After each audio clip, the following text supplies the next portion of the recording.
While a common goal of humanity is to find happiness, a common question that seems to strongly split opinions is whether or not money is at the root of happiness. Money is a crucial part of life because it is what gives people the opportunity to discover what makes them happy, but does that mean that without money someone can't be happy? Consumerism, as defined by Merriam-Webster Online Dictionary, is the theory that an increasing consumption of goods is economically desirable, or the idea that the more things purchased is more attractive economically.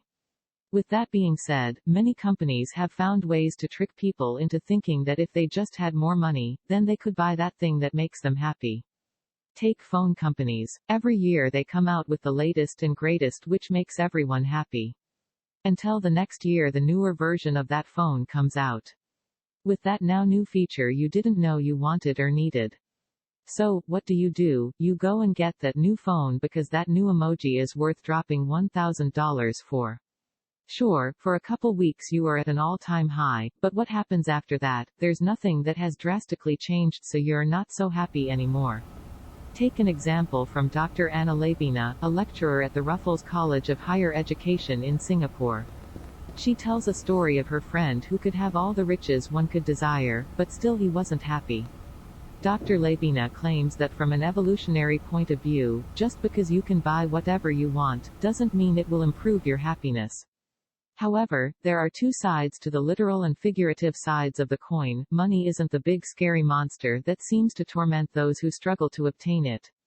An article written in the New York Times back in 2008 by journalist David Leonhardt explains how money might not actually be the bad guy. In his article, David states that when you are richer, you can decide to take work less and spend more times with friends and family. A multitude of things can be taken from that statement. However, what seems to be the main focus of that statement is when you have more money, you can afford to not work and have fun. That is not directly stating that money buys happiness, but rather that with more money, the more opportunities appear to be happy. Whatever side people take, there will always be an argument on why money does and does not buy happiness.